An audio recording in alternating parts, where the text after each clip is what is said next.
Allez, on est parti pour analyser Elrond, donc EGLD, on verra si c'est intéressant d'en avoir dans son portefeuille pour les prochains mois. Voilà, on continue cette tournée des altcoins top market cap pour voir si c'est intéressant tout simplement d'investir ou quels sont les niveaux où on pourrait potentiellement se placer.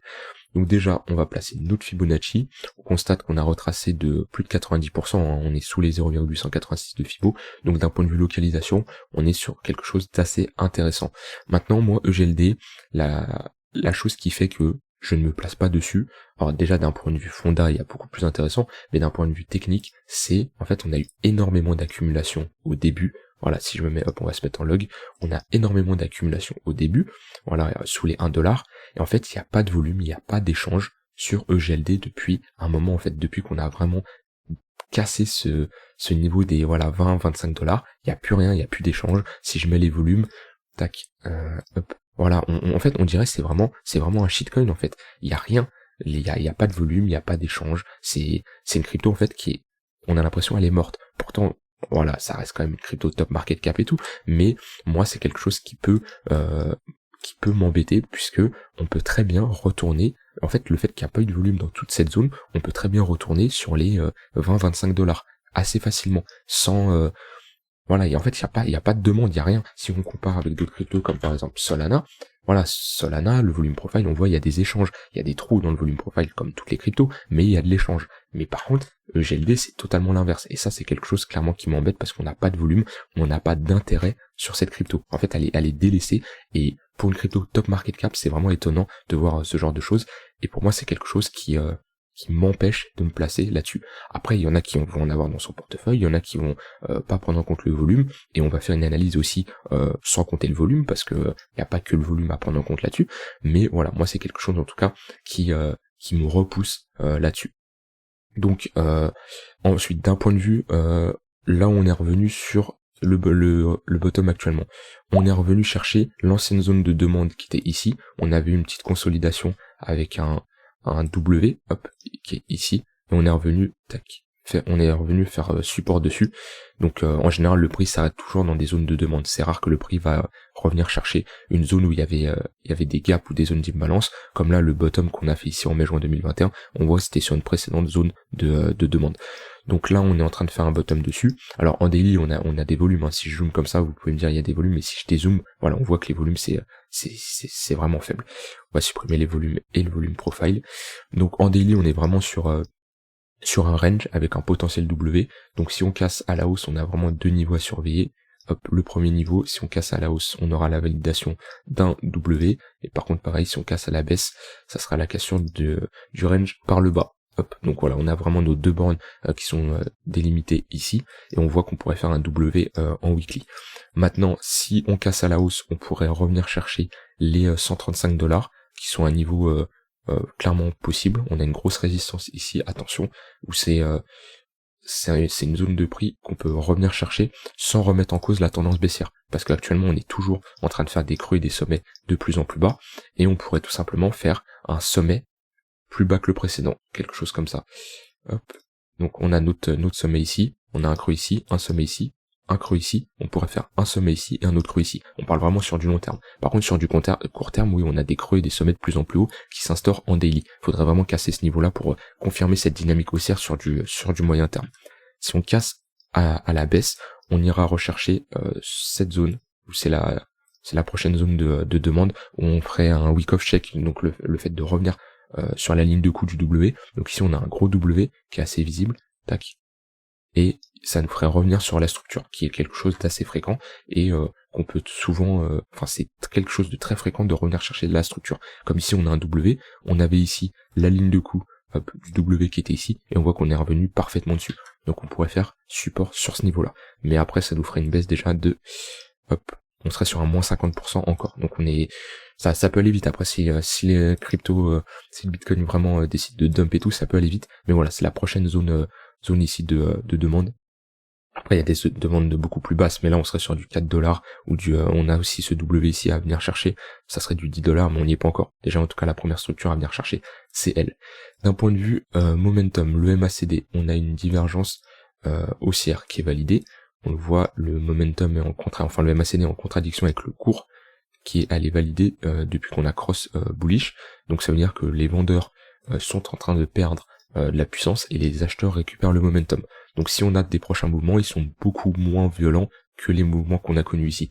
On voit ici on fait une grosse baisse de tac, moins 76%, on a une deuxième baisse ici de moins 76% aussi, mais plus ça passe et plus les mouvements sont de plus en plus faibles. Et là, si on a un dernier mouvement, voilà, on pourra aller chercher moins 50%. Mais en tout cas, les acheteurs récupèrent le momentum, donc ça c'est quelque chose de bullish. On va mettre l'OBV, voir s'il y a de la sortie d'argent ou de l'entrée d'argent. En fait, le cours est vraiment stable.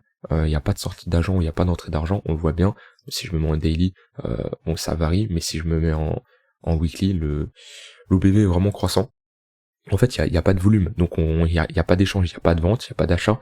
Enfin, il y a des ventes et des achats, mais c'est vraiment faible, mais il y a pas de volume, donc l'OBV il va pas trop bouger vu que c'est croissant. Et en fait, moi ça m'embête le fait qu'il n'y a pas d'échange sur cette crypto. Après, il y en a qui vont pouvoir trouver ça intéressant de se dire oui, personne vend, c'est qu'ils ont confiance en EGLD qui va faire un ATH et tout, mais qu'on était là sur des niveaux 540, on était vraiment dans une zone d'euphorie, parce que si on reprend voilà le bottom qu'on avait fait en mai-juin, voilà on avait fait un x6 à partir de ce bottom là, et il y avait vraiment pas d'échange. Donc après voilà, chacun voit ça comme il veut, mais pour moi je trouve ça c'est pas très intéressant, c'est louche, on va dire. Mais en tout cas, d'un point de vue momentum, c'est intéressant. Donc on a une structure qui est en attente, on n'a pas de W. La localisation, on est sur des niveaux intéressants. Le momentum est intéressant. Donc on a des signaux très intéressants si on enlève les volumes. On va regarder la paire EGLD contre le Bitcoin. Contre le Bitcoin, c'est dommage qu'on a cassé cette structure-là, parce qu'on avait instauré une bonne dynamique avec des creux et des sommets de plus en plus haut. Donc on le voit, je vais enlever le MACD et l'OBV. On avait un creux, et là on a fait un creux plus bas que le précédent. Donc ça c'est dommage, parce qu'on casse un peu la structure. Si je me mets en monthly, c'est juste une mèche, on n'a pas clôturé en dessous, donc ça va, mais bon après la structure reste intacte tant qu'on ne clôture pas en dessous, mais en weekly on a clôturé en dessous. Donc faudrait vraiment voir un W pour inverser cette dynamique. De toute façon, on voit qu'on est en train de faire des creux et des sommets de plus en plus bas pour le moment. Et il faudrait instaurer une dynamique haussière en faisant tac un W comme ça. Donc un creux, un sommet, un creux plus haut que le précédent et un sommet plus haut que le précédent. Soit ça, ou revenir casser le précédent sommet qui est ici pour inverser la dynamique haussière. Mais en tout cas, EGLD reste intéressant contre le Bitcoin, comparé à des charts comme je le montre souvent, mais voilà, un LTC Bitcoin, où là, il y a vraiment des sommets de plus en plus bas depuis des années et des années. Là, à l'inverse, EGLD est vraiment intéressant puisqu'il maintient ses plus hauts.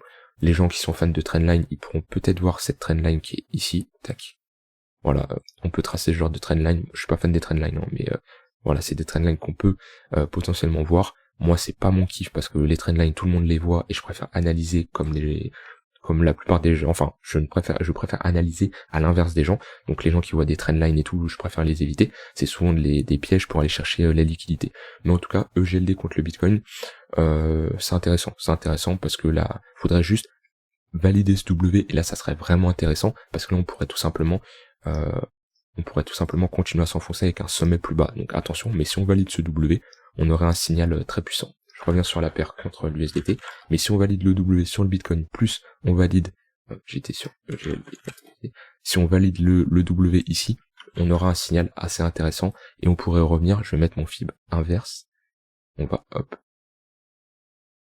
tac, voilà, on a les 0,382 qui pourraient faire office du premier arrêt, mais ça si on prend le mouvement en entier. Moi je préfère, vu qu'on est en tendance baissière et qu'on fait des sommets de plus en plus bas, je préfère prendre le dernier sommet et voir les niveaux qui nous lient. Et on pourrait revenir sur les 0,382 au niveau des 105 $, qui ferait aussi office de résistance, parce qu'on a une résistance ici, et on pourrait revenir sur ce niveau-là. Si on casse le premier arrêt, donc si on valide le W, on va au premier arrêt, si le premier arrêt casse, on irait facilement dans la zone de rechargement de short, donc entre les 0,118 et les 0,786 de Fibo, où là c'est une zone où si les gros portefeuilles, ceux qui ont énormément d'argent, veulent pousser EGLD à aller plus bas, ils instaureront un M dans cette zone de rechargement de short pour continuer une continuation baissière. Donc on peut très bien faire quelque chose comme ça, on casse à la hausse, on va aller sur les 0,382, on casse et on peut très bien faire un M pour une continuation baissière. Et on aura toujours cette dynamique de creux et de sommet de plus en plus bas. Par contre, si on arrive dans cette zone et on structure quelque chose de bullish avec des W, c'est qu'on aura une continuation haussière et on pourra s'affranchir des derniers sommets. Et ça sera extrêmement bullish. Donc voilà, affaire à suivre pour EGLD. Est-ce que c'est une crypto intéressante d'un point de vue technique? Oui, mais moi les volumes et les échanges qu'on a sur cette crypto me refroidissent clairement. Et de toute façon, à mes yeux, il y a des cryptos beaucoup plus intéressantes que EGLD. J'en ai déjà parlé, mais des Atom, des Solana, on a d'un point de vue fondat et d'un point de vue technique, on est sur des données plus intéressantes. Voilà pour cette vidéo, si elle vous a plu, je vous laisse mettre un like, vous abonner, etc. Et s'il y a des termes que vous n'avez pas compris, je le dis assez souvent, mais rejoignez le Discord et je vous expliquerai tout ça en détail. Et nous, on se retrouve pour une prochaine vidéo. Bye bye.